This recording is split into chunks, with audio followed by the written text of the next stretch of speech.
Buenas noches, bienvenidos a Al fin y al cabo, 25 años de periodismo sin prejuicios. Hoy, con la ausencia de Ricardo Fonseca, su creador y habitual conductor, pero que tiene falta justificada. Tenemos un programa muy interesante y que es un poco diferente a lo que habitualmente hacemos los martes a las 21 horas por Canal C, porque hoy vamos a dedicarnos solamente a un invitado. Ese invitado es un economista muy conocido, es Alfonso Prat Gay, y con él vamos a hablar de la realidad económica de Argentina y de la evolución probable de nuestra macroeconomía. Vamos a ir a la presentación del programa, los auspicios de las empresas y entidades que hacen posible que estemos con ustedes hoy allí.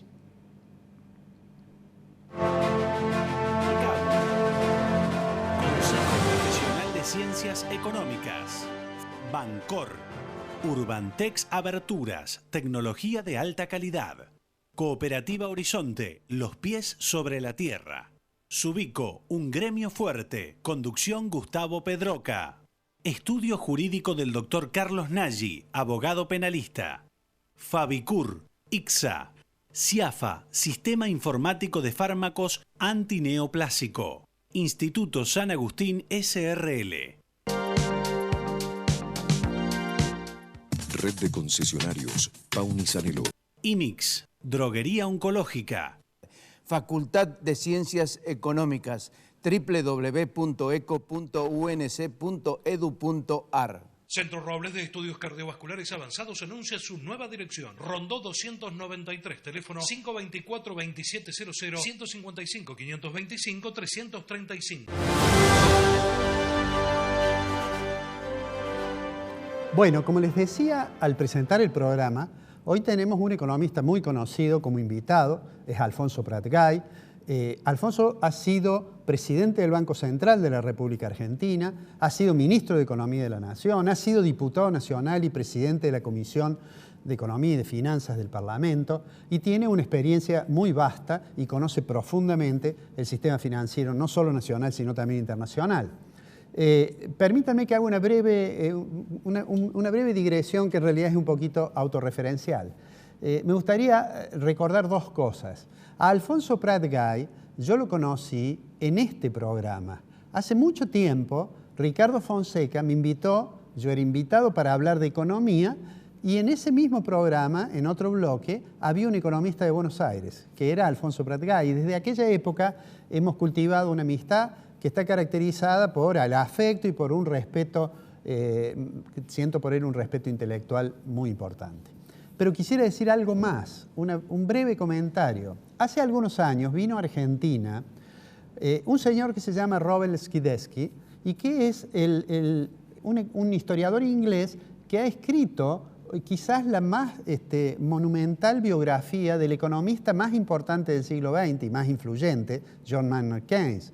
Cuando vino Skidelsky a la Argentina, Alfonso Prat Gay organizó una jornada y estuvimos un día y tuve el privilegio que su generosidad me permitió compartir con 20 economistas más esa actividad con Skidelsky y a la noche escucharlo a este economista inglés en su disertación que hizo en el auditorio de la UCA.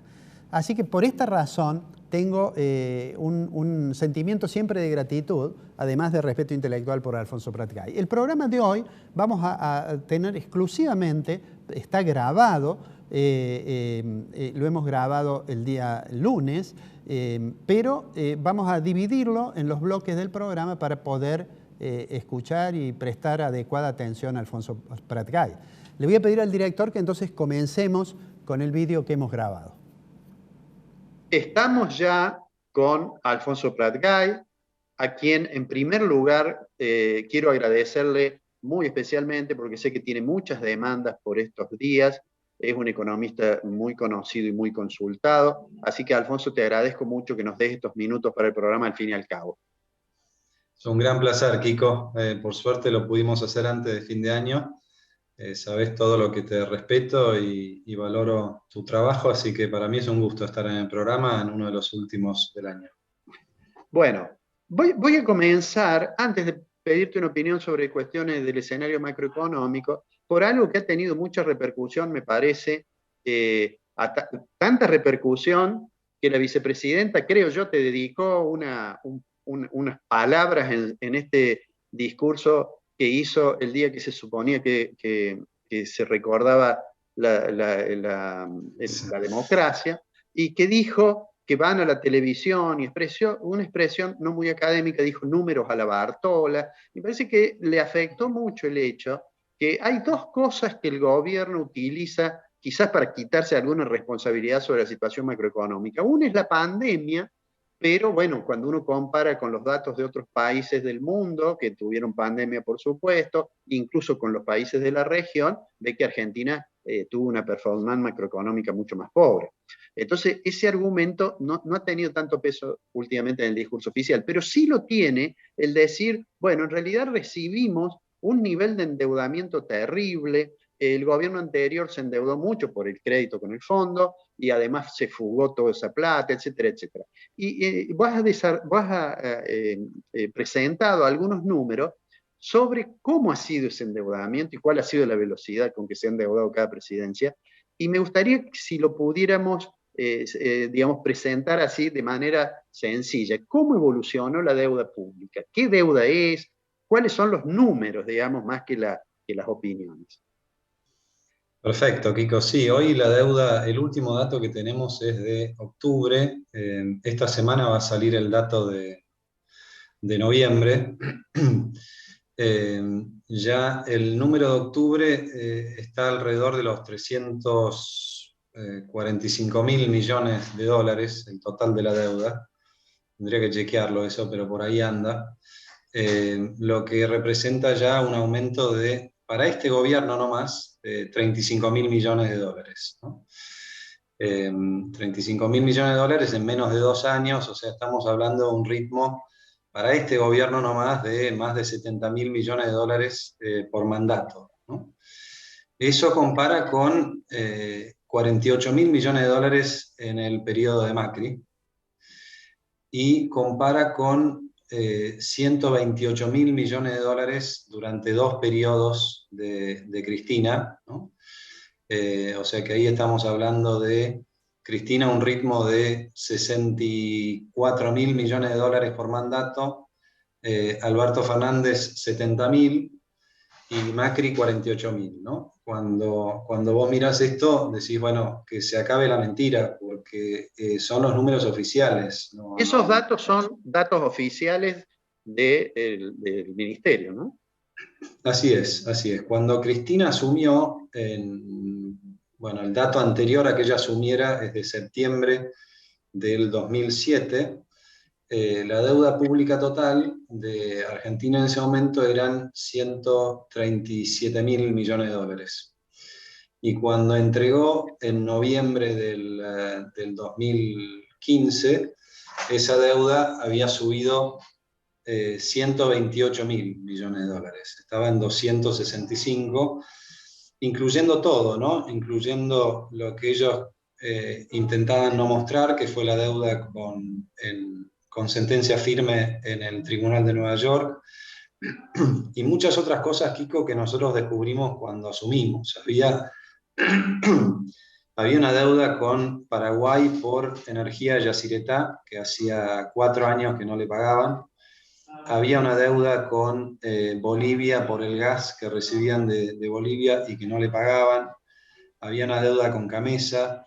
Había una deuda con las empresas productoras de hidrocarburos, que en su momento tuvieron un plan gas 1, 2, los incentivaban a producir, Kiko, durante el segundo mandato de Cristina, a cambio de un beneficio fiscal que nunca les pagaban.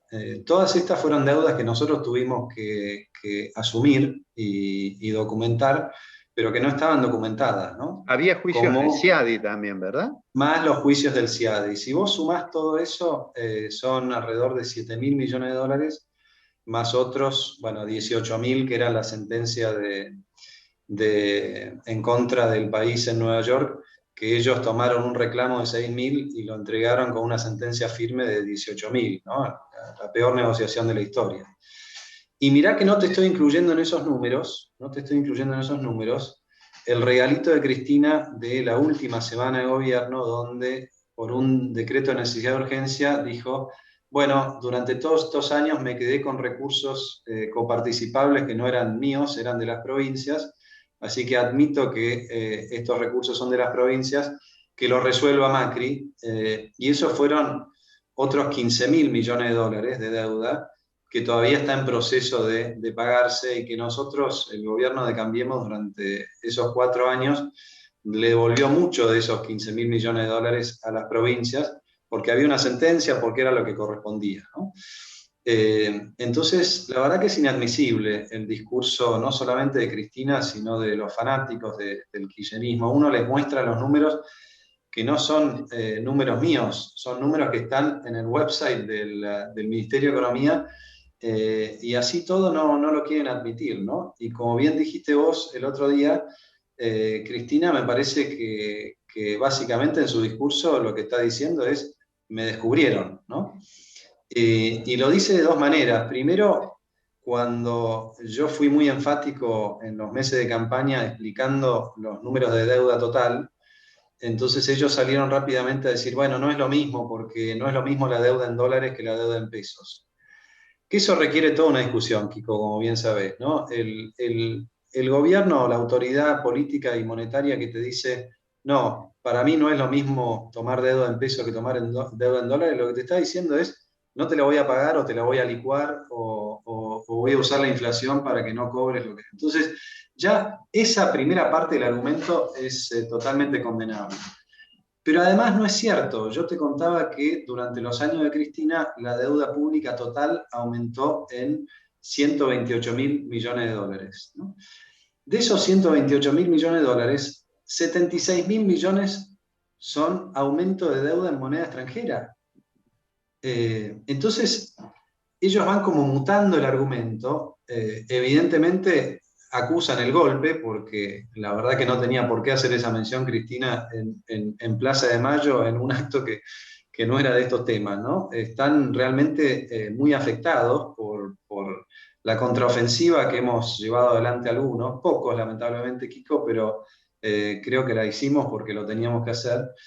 Y mutan el argumento, y cuando mutan el argumento también caen en la mentira, porque para redondear esta idea, Kiko, cuando vos mirás esos 350.000 millones de dólares redondos que debe hoy el sector público nacional argentino, el 13% de esa deuda se generó durante el gobierno de Cambiemos. El 87% se generó durante gobiernos del kirchnerismo, ¿no? Entonces, ya con eso está, no hay que discutir más nada. O sea, los números son lo que son, ¿no? Pero bueno, como bien sabés, ellos se aferran al relato, y en ese relato meten una cantidad de barbaridades. Una nueva es, por ejemplo, cuando hablan del crecimiento del año 2021, ¿no? No sé si viste vos, Kiko, el comunicado del Fondo Monetario, al que ellos le hacen decir cosas que el fondo no dice, ¿no?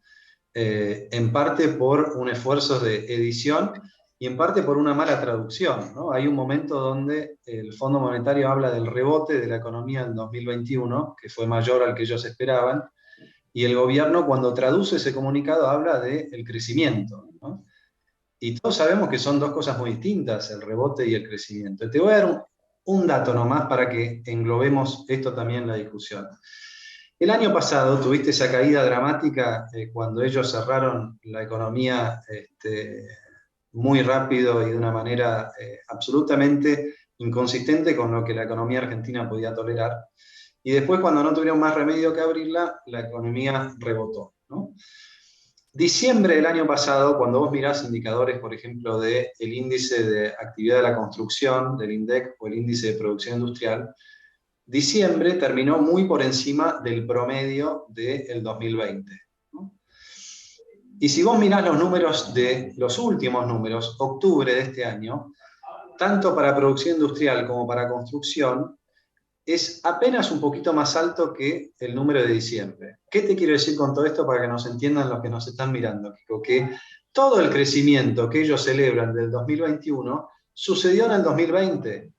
es el arrastre estadístico de haber tenido la apertura de la economía, y entonces diciembre quedó muy por encima de un promedio afectado por la cuarentena, pero desde diciembre hasta octubre el crecimiento fue menos del 1%, ¿no?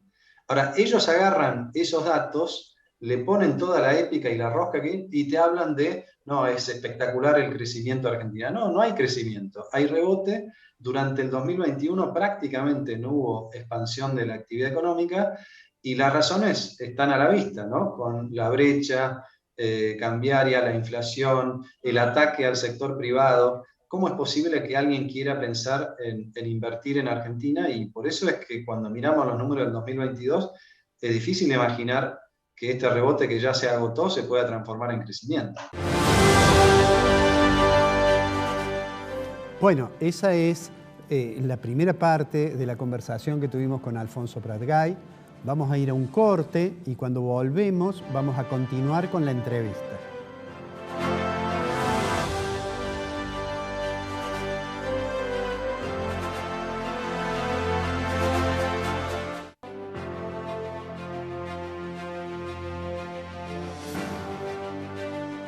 Consejo Profesional de Ciencias Económicas. Prestigiosa, inclusiva, precursora, innovadora, proyectada hacia el futuro. Facultad de Ciencias Económicas, Universidad Nacional de Córdoba.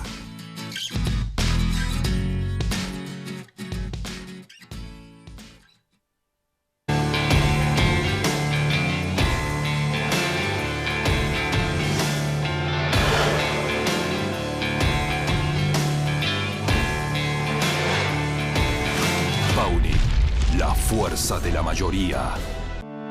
La Municipalidad de Córdoba avanza con el plan de bacheo y rehabilitación en las calles y avenidas de la ciudad. Aquí estamos trabajando con el plan de rehabilitación de pavimento de la ciudad. Más de 100 kilómetros ya llevamos rehabilitados. Estamos aquí en la avenida Olmos, entre Maipú, y vamos a llegar hasta el río trabajando en conjunto. Centros vecinales, vecinos y el municipio llevamos a Córdoba al progreso. Gestión Martín Yarlora, Córdoba Capital, Municipalidad de Córdoba. El gobernador Juan Schiaretti anunció la prórroga de la Ley de Promoción Industrial, una serie de beneficios que impulsan el progreso del sector y la incorporación de nuevos trabajadores, que será tratada con representantes de industrias locales y de la Cámara de Empresarios. Lo anunció en el acto por el 60 aniversario de la Unión Industrial de Córdoba.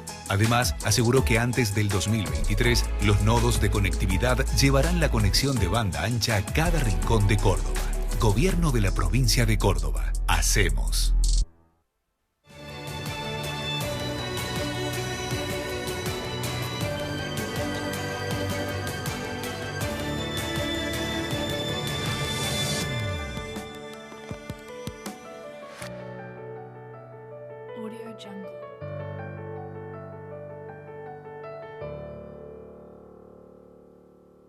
La calidad, nuestra pasión. La satisfacción del cliente, nuestra obsesión. En Fabicur Ixa hacemos la vida más segura. www.fabicur.com.ar. Subico, un gremio fuerte. Conducción Gustavo Pedroca. Garantía, calidad y precio. Sabemos que para tu hogar deseas lo mejor. Entonces elegí Muebles Ébano, la distinción de artesanos. Hiperconstrucción Poeta Lugones, local 90.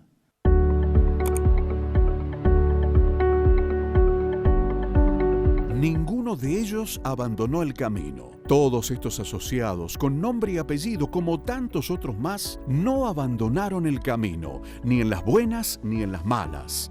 Hoy viven en su casa propia. Nosotros tampoco abandonamos y ya estamos llegando.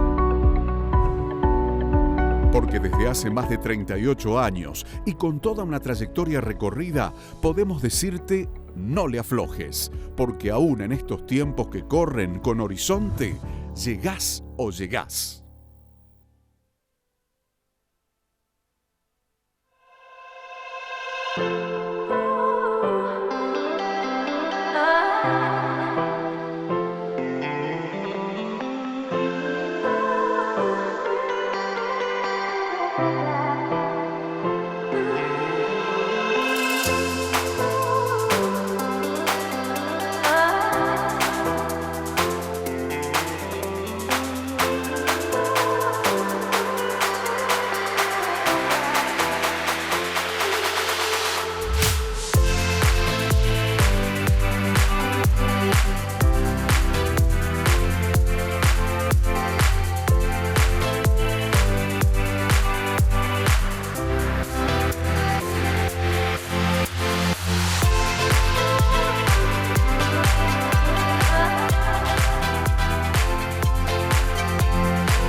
Ferrocons. Construir es posible.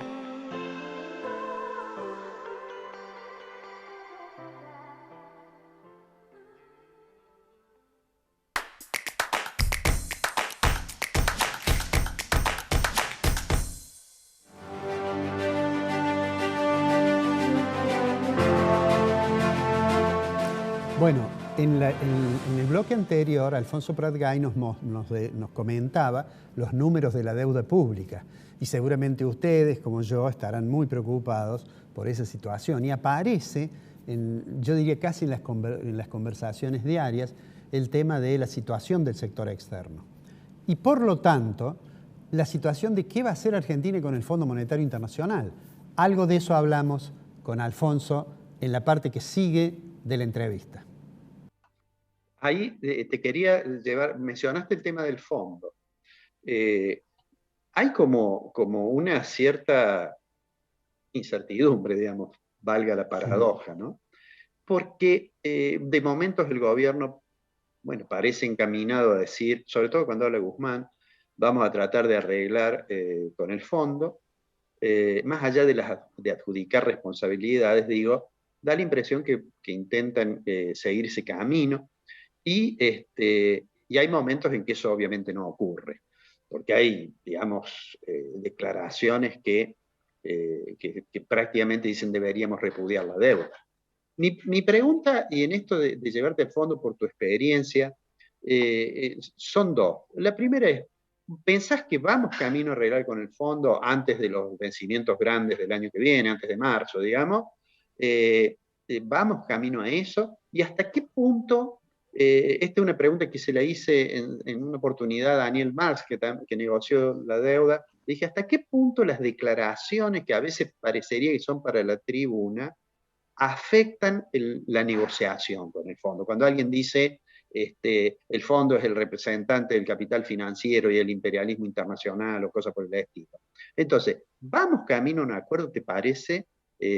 Por supuesto, el futuro siempre es incertidumbre, pero digamos, ¿te parece que hay intenciones de ir para ahí?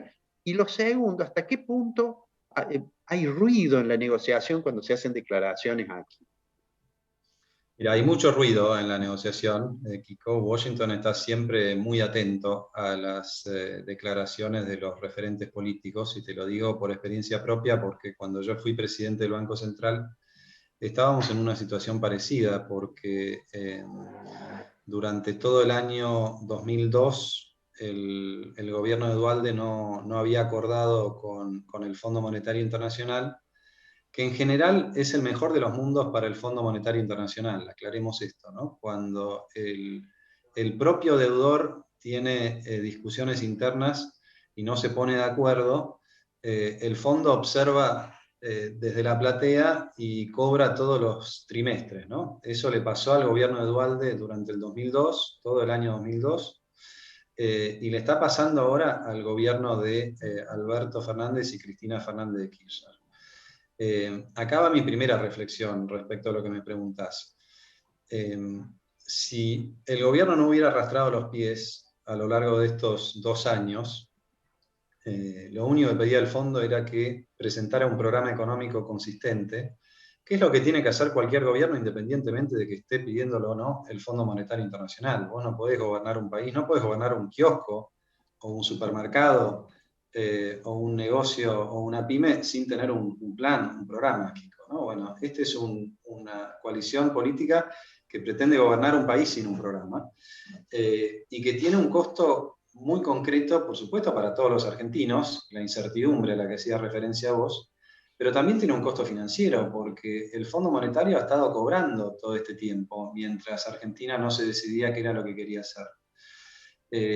Y el costo de no haber acordado antes con el fondo, bueno, ya son más de 6.000 millones de dólares que podríamos tener hoy en las reservas, ¿no?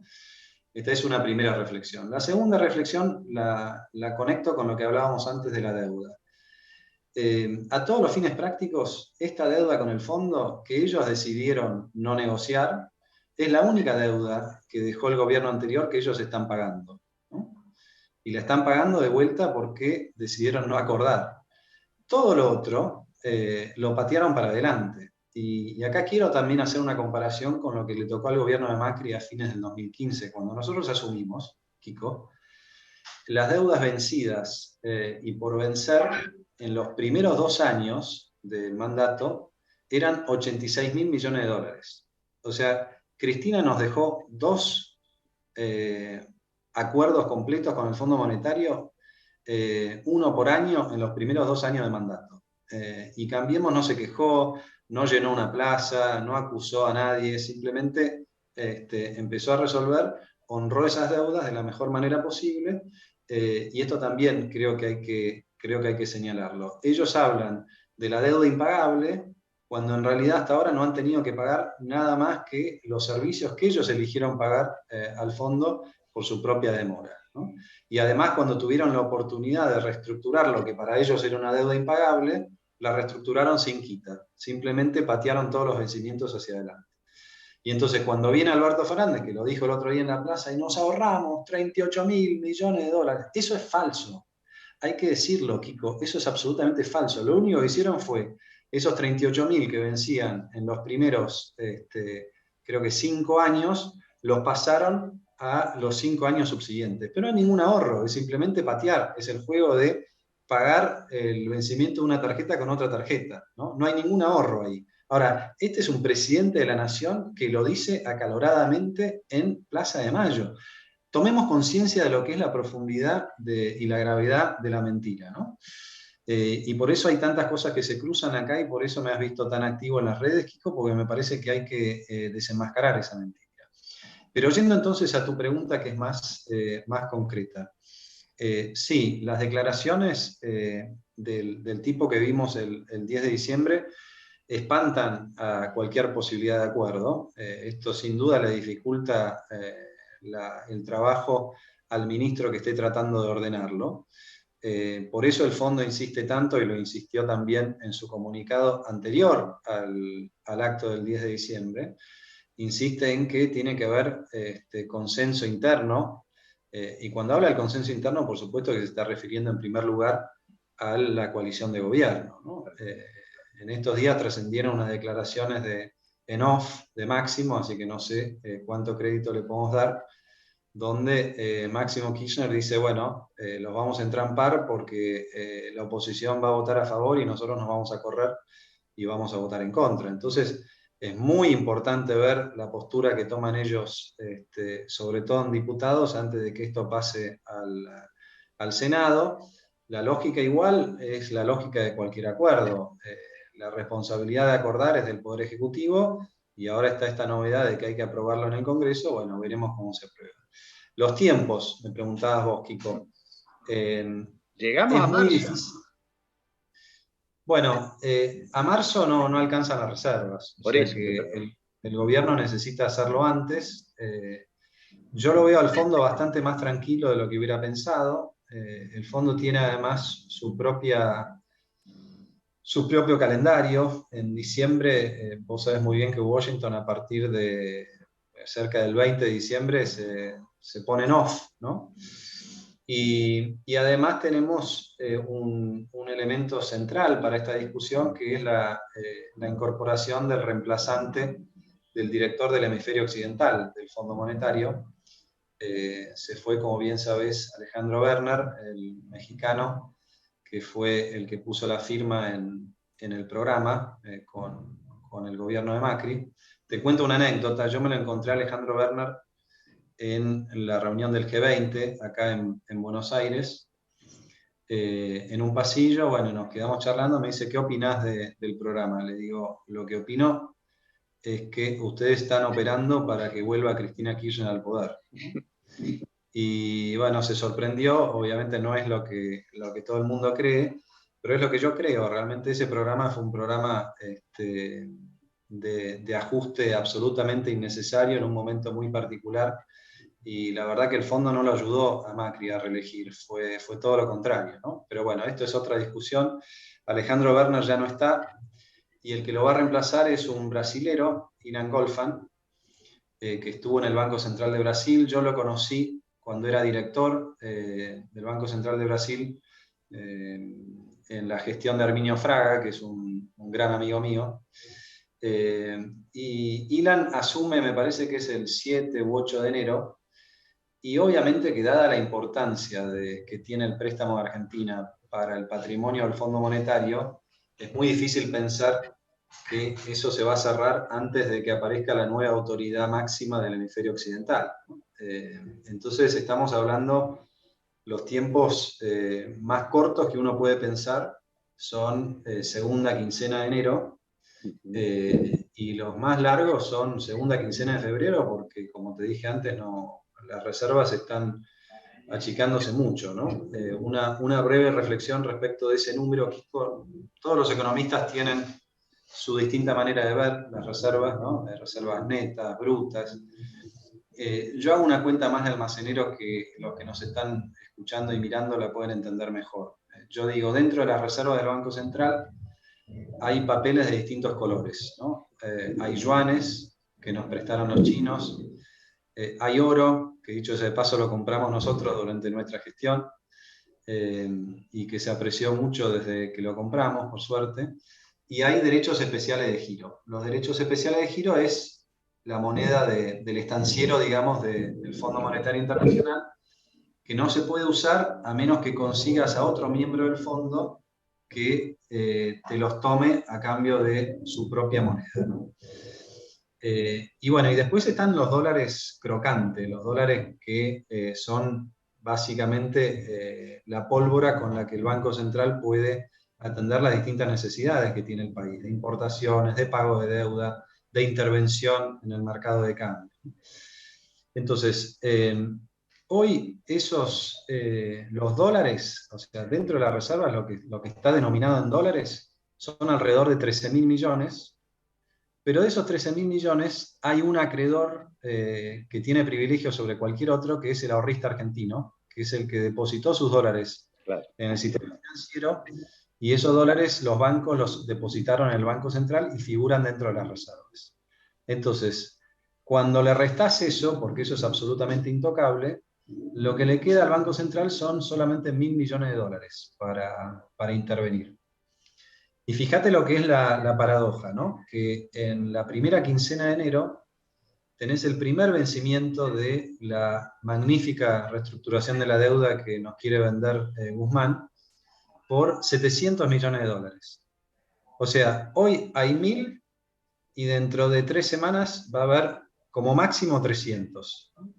Esta es la gravedad de la situación de reservas. El central puede llegar a tocar los dólares que son digamos, del sistema financiero, es decir, más que del sistema financiero, de los ahorristas que tienen en sus cajas de ahorro o en plazo fijo en dólares y que los bancos lo tienen depositado en el central. ¿Puede llegar a tocar eso? A ver, nada le impide que lo haga porque el dinero es fungible, Kiko, y entonces, bueno, como el balance del central es más grande, hay pasivos por un lado, hay activos por el otro. El central podría decir perfectamente, bueno, tengo oro, que con ese oro puedo responder a los ahorros de los depositantes, pero lógicamente que sería una movida muy peligrosa, ¿no? Sobre todo por lo que vimos en las últimas semanas con los mensajes confusos del Banco Central y cómo salieron algunos depósitos en dólares. Tenemos la bendición de que esos dólares no están prestados y que están efectivamente en el Banco Central. Porque vos te acordás, Kiko, cómo terminó la convertibilidad. Como en la convertibilidad no se hacía una distinción entre pesos y dólares.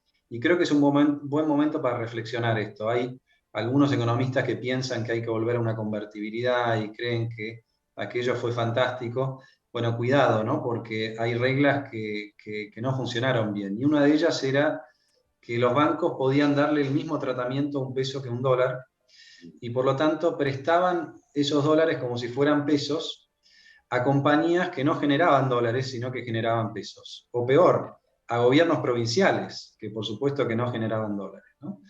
Y ese fue el gran problema, uno de los tantos problemas del diseño de la convertibilidad, y algo que cambiamos nosotros cuando asumimos en el Banco Central a fin del 2002. A partir de entonces le impusimos a los bancos que solo no podían prestar dólares a empresas que no generaran dólares. Claro. Por eso esos dólares están ahora en el Banco Central, ¿no? Y de otra manera estarían, circulando en el sistema y sería más problemática la situación. Pero a tu pregunta, ¿los pueden usar? Bueno, no tienen que pedir permiso, pero por supuesto que sería una decisión muy temeraria, ¿no? Te agrego un dato nomás, y es, hoy el Banco Central ya está usando dólares que le prestó otra contraparte, no los ahorristas argentinos, sino el Banco de Basilea. El Banco de Basilea, como bien sabes, es el banco de los bancos centrales, es donde muchos bancos centrales depositan sus reservas. El Banco Central de Argentina es uno de ellos, pero en algún momento de la gestión de Redrado, si recuerdo bien, para mostrar que había más reservas, el Banco Central de Argentina le pidió prestado 3.000 millones de dólares al Banco de Basilea. Es un préstamo de corto plazo, es un préstamo que hoy ya una parte de eso se fue, ¿no? Porque como te decía antes, no alcanza apenas para cubrir los ahorros de los argentinos en el sistema financiero. Y el agravante que tiene este préstamo de 3.000 millones de dólares del Banco de Basilea, que el Banco de Basilea, como expliqué antes, es donde están depositadas las reservas. O sea, en cualquier momento el Banco de Pagos puede decidir cobrarse esa deuda, y ahí ya los dólares no alcanzarían para cubrir los depósitos de los argentinos, ¿no? ¿Qué te quiero decir con todo esto para no cansar a la audiencia? Es muy delicada la situación de reservas. Estos 1.000 millones disponibles están ya por debajo del menor valor de febrero de este año, que fue justo antes de que subieran los precios de los commodities, de que entraran 10.000 millones de dólares adicionales de la cosecha, y de que entraran los derechos especiales de giro que se fue gastando el gobierno para pagarle al fondo. ¿Qué te quiero decir con esto?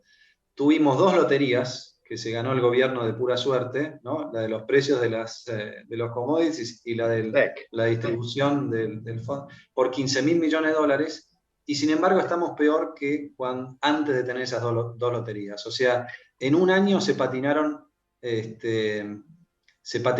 Kini 6 que se ganaron en febrero, ¿no? Seguramente usted, como yo, debe estar preocupado con este panorama que nos describía con números Alfonso Pratgay. Vamos a ir a un corte y después vamos a intentar que Alfonso nos dé una opinión sobre qué puede ser lo que ocurre con la Argentina un poco más allá del corto plazo, para ver si recogemos una mirada un poco más optimista. Vamos al corte y enseguida volvemos.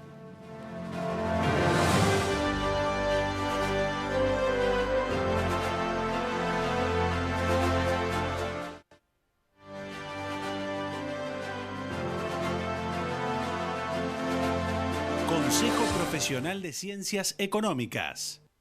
Garantía, calidad y precio. Sabemos que para tu hogar deseas lo mejor. Entonces elegí Muebles Ébano, la distinción de artesanos. Hiperconstrucción Poeta Lugones, local 90.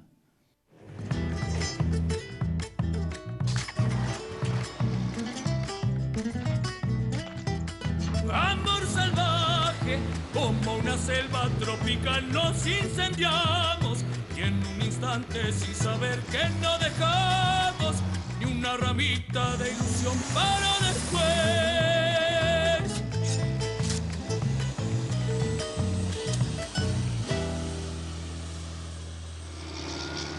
Pauni. Con tarjeta Dino Mastercard tenés descuentos todos los lunes del mes en indumentaria, deportes, electro, muebles y más. Seguinos en nuestras redes y sé el primero en conocer todas las promos. Con la tarjeta Dino Mastercard, agranda tu mundo. Elijo esta. Hoy es el cumpleaños de Delia y con las chicas le compramos una torta. Ellas me enviaron el dinero por acá y yo pago por acá. Escaneo el QR y pago al toque. Porque Modo la tiene clara. Y Clara tiene Modo. Es práctico, seguro y conveniente. Paga con QR, sin usar efectivo. Todo con Modo. Desde Bancón. Re Clara. Centro Robles de Estudios Cardiovasculares Avanzados anuncia su nueva dirección. Rondó 293, teléfono 524-2700, 155-525-335.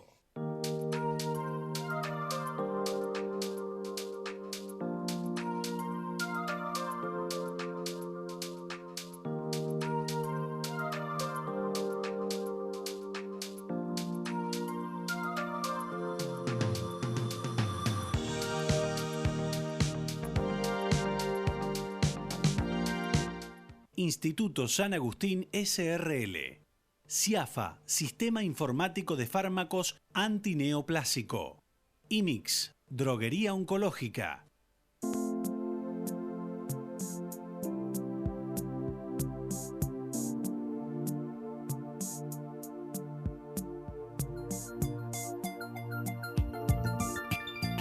Hay un antes y un después en tu manera de ver las cosas.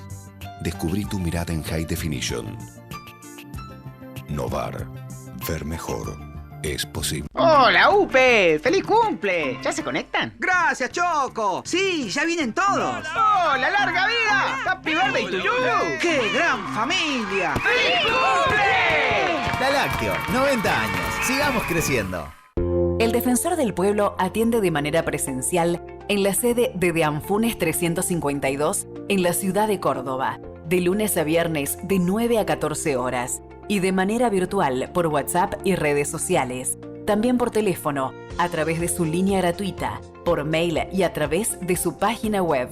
Para más información, ingresa en www.defensorcordoba.org.ar o en los perfiles de Facebook, Instagram y Twitter. Mario de Cara, Defensor del Pueblo de la provincia de Córdoba. Su propiedad protegida las 24 horas. Monitora Seguridad Inteligente. Cumplimos 25 años brindando seguridad. Te asesoramos e instalamos el mejor sistema de alarma. 0810-888-6664. Elegí para tus compras Mercado Norte. Nuevos horarios. Lunes a viernes de 7 a 18 horas. Sábados de 7 a 14:30. Nuevos puestos remodelados y la tradición familiar de siempre. Si le compras a ellos, tu esfuerzo queda en casa. Elegí Mercado Norte.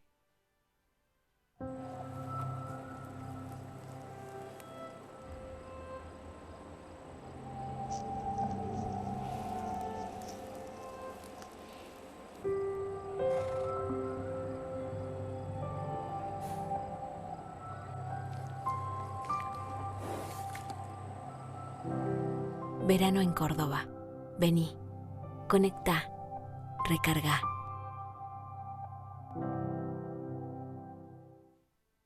Este finde, Carlos paseamos, contemplar la ciudad desde las alturas del Cerro de la Cruz, absorber la energía del sol caminando por la Costa Negra, divertirse a lo grande en un sinfín de paseos y entretenimientos para toda la familia. Eso es Carlos Pasear. Disfrutar los fines de semana de la ciudad más linda del país. Invita Municipalidad de Villa Carlos Paz y Captur.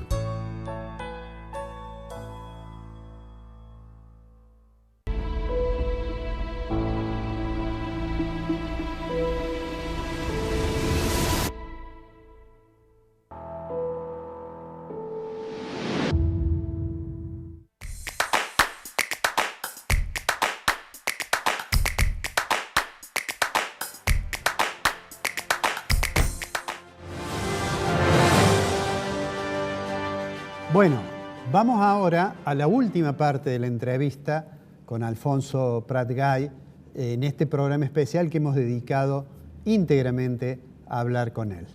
Vamos al vídeo en el cual están las últimas consideraciones de Alfonso Prat-Gay. Alfonso, no te quiero robar más tiempo, pero simplemente te pido, aunque sea brevemente, tu visión de la Argentina un poco más a largo plazo. Yo soy de los que cree que es muy ajustada aquella sentencia del Tratado de Keynes que dice los economistas se reservan una tarea muy estéril, algo así, si lo único que nos pueden decir es que cuando la tempestad pase, el océano volverá a estar plano, porque a largo plazo estamos todos muertos. Pero de todos modos, siempre le digo a mis alumnos, no es que Keynes no se preocupara del largo plazo, decía que había que operar en el medio de la tormenta. Pero digo, olvidémonos por un momento de eso y supongamos que tenemos la posibilidad de ver o de intuir. ¿Cómo ves la Argentina en sus condiciones para el mediano y largo plazo? Bueno, evidentemente con muchísimos desafíos, Kiko, ¿no? Desde el punto de vista económico, yo señalo siempre dos. Uno es la escasez estructural que tenemos de divisas, ¿no? Esto también lo mencionó Cristina el otro día en Plaza de Mayo, pero me parece que no lo entiende muy bien. Esencialmente lo que nos sucede desde siempre, Argentina desde mitad del siglo pasado inclusive, o antes, es que las importaciones, por nuestra estructura y nuestra matriz productiva, reaccionan mucho más rápido que las exportaciones a los procesos de crecimiento, ¿no?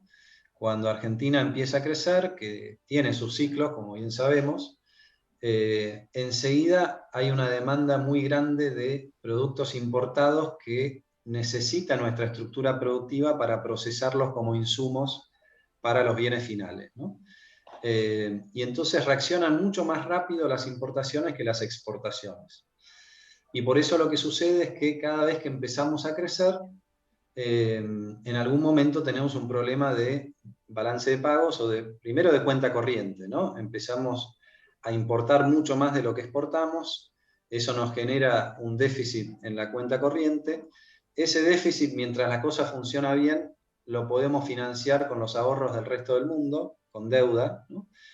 Pero llega un momento en que el mundo se cansa de prestarle a Argentina y cuando eso sucede nos quedamos sin los recursos y con el déficit, y entonces esto nos lleva a estos periodos de stop and go, con la única manera de corregir eso cuando no hay financiamiento es achicando de golpe las importaciones, y eso sucede a través de una recesión. Esto es lo que le pasó al gobierno de Macri en el 2018. No le pasó una crisis fiscal, le pasó una crisis de balance de pagos, ¿no? Fueron solamente 2 países los que tuvieron problemas en el 2018, uno fue Turquía, el otro fue Argentina.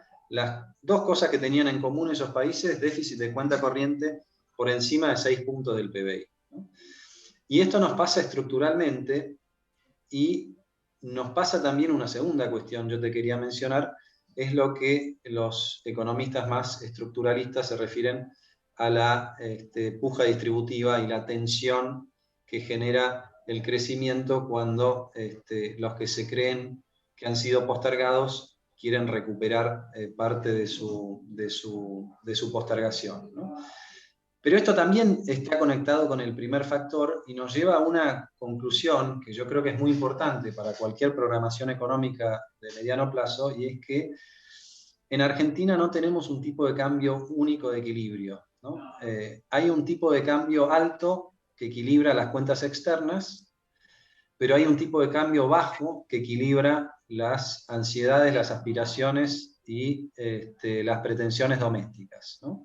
Digamos, para aclarar, por si alguien no lo interpreta, que el tipo de cambio alto habitualmente va asociado con salarios bajos, salarios reales. Exactamente, exactamente. La otra manera de verlo es, nosotros aspiramos a tener un salario, digamos, parecido al que tiene Europa Occidental, pero con una productividad equivalente a la que tiene Europa del Este.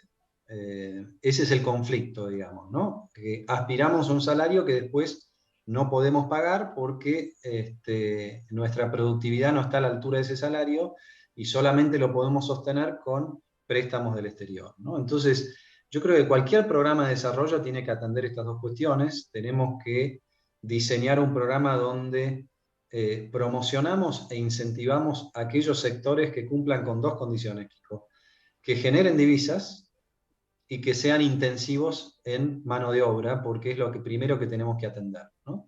Y creo que estos son los 2 pilares del próximo programa de gobierno, ¿no? Yo cuando miro hacia adelante, la verdad, hay algo que me devolvió el optimismo, y es el resultado de estas elecciones, Kiko. Hay una gran mayoría de argentinos que no creen en el populismo, que no creen en el relato, que cree en el mérito, que cree en la dignidad del trabajo, que sabe que el programa social es transitorio y no puede ser una alternativa de vida, que sabe que la educación es el gran igualador de oportunidades y es la gran manera de invertir en capital humano, que es la forma en que los países se han desarrollado, ¿no? Y eso se manifiesta sobre todo con el voto que recibe Juntos por el Cambio, que lleva ya 3 elecciones con un apoyo de más del 40%. Si esto se repitiera en el 2023, Kiko, entonces el punto de partida va a ser muy distinto al que tuvimos en el 2015, ¿no? En el 2015 Cambiemos tenía 1/3 de las bancas en diputados y 1/5 en el Senado. Nosotros en el 2023, si volvemos a ser gobierno, podemos tener mayoría en una de las cámaras y quizás en 2, ¿no? Y entonces, por supuesto que las reformas estructurales que sabemos que hay que hacer y que no se podían hacer con minorías en el Congreso se van a poder llevar adelante, sobre todo con el apoyo de la población con su voto. Estos 2 años son 2 años, Kiko, en los que todos los referentes de Juntos por el Cambio tenemos que recorrer el país explicando lo que hay que hacer. Argentina está en una situación muy compleja, sí. Va a estar peor dentro de 2 años, sí, muy probablemente, pero Argentina no es inviable.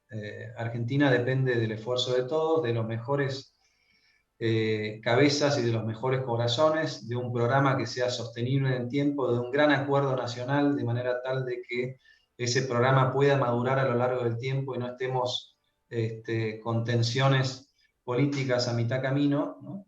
Y yo creo que de ese punto de vista vamos a llegar mejor al 2023. Seguramente vamos a llegar peor desde el punto de vista económico, pero bueno, es muy importante, lo decía Fernando Enrique Cardoso, Kiko, decía, gobernar es comunicar, gobernar es explicar. Y creo que lo que nos faltó en aquel gobierno de Cambiemos fue explicar más. Ahora tenemos que hacer esa explicación antes de asumir, explicando muy claramente cuáles son los riesgos, cuáles son los problemas, pero cuál es el futuro, ¿no? Esta es una sociedad que gracias al populismo perdió el futuro, vivimos en un eterno presente, rediscutiendo el pasado, fíjate lo que es eso, ¿no? Por eso los jóvenes se van de Argentina, porque la política no le ofrece un futuro, le ofrece un pasado, ¿no? Y eso es lo que creo que tenemos que recrear en Juntos por el Cambio. Me parece que es posible. Creo que la situación es muy compleja, como lo dije antes, pero Argentina por supuesto que tiene una salida. Yo lo veo recorriendo el país, lo veo en particular en Córdoba, Kiko, con la potencia que tiene el pequeño empresariado cordobés, con la vocación que tiene de invertir, con nuestros recursos humanos que a pesar del deterioro de la educación siguen siendo muy esperanzadores como un elemento de reconstrucción hacia adelante. Me parece que lo que necesita el sector privado de Argentina es que le saquen la pata de encima, que dejen de... El otro día lo veíamos en un recorrido en Tucumán, un pequeño emprendedor me decía, dejen de sabotear a los emprendedores, ¿no? Hay pocos países del mundo en donde sucede eso. La política sabotea a los emprendedores. Cuando dejemos de hacer eso, y lo vamos a hacer a partir del 2023, creo que la potencialidad argentina va a cobrar su verdadero valor, aunque sea desde un punto de partida muy bajo. Bueno, me quedo con esa reflexión, digamos, un poco más optimista que los problemas que tenemos en el corto plazo. Te agradezco nuevamente en nombre mío, en nombre de Ricardo Fonseca, y seguramente cuando estés por Córdoba nos veremos y podremos compartir otra conversación. Muchísimas gracias. Con mucho gusto, Kiko, y ya que estamos cerca de las fiestas, me despido con una cita evangélica que uso bastante, y vos me la has escuchado mencionar, pero que la quiero mencionar acá.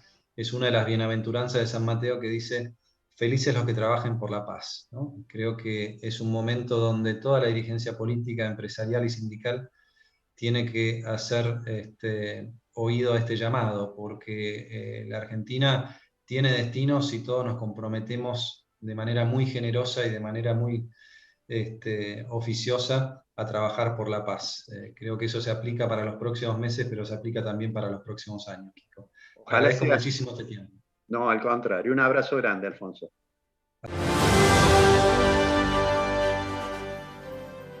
Bueno, Se me fue el programa, no voy a poder hacer la columna, pero espero que a usted le haya resultado tan interesante como a mí las reflexiones que formulaba Alfonso Prat-Gay. Cuando el programa salga al aire, usted va a conocer el dato de inflación del mes de noviembre. Permítame que diga solo una cosa. Hay dos temas que deberíamos hablar y los vamos a hablar el martes que viene. El tema de cuánto fue la inflación de noviembre y el presupuesto que está discutiendo el Parlamento. Están un poco relacionados, porque he leído una declaración del secretario de Comercio, Roberto Feletti, que dice que si es cercano al 3%, es un éxito la inflación de noviembre. Mi opinión personal es que esa declaración es casi un disparate, porque nadie entonces esperará que se cumplan las pautas inflacionarias que están en el presupuesto de 2022. Pero bueno, lo vamos a discutir el martes que viene, seguramente ya va a estar acá con nosotros Ricardo Fonseca. Hasta el martes y muchas gracias por habernos seguido.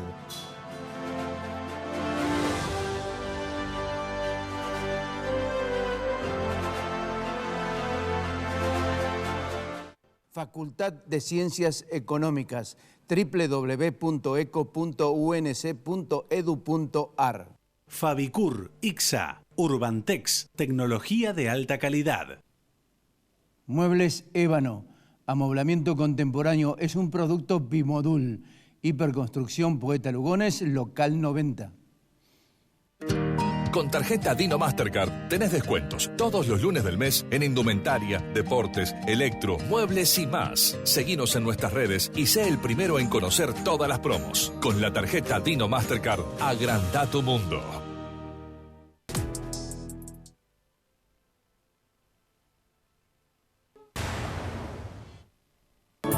Córdoba Capital, Municipalidad de Córdoba.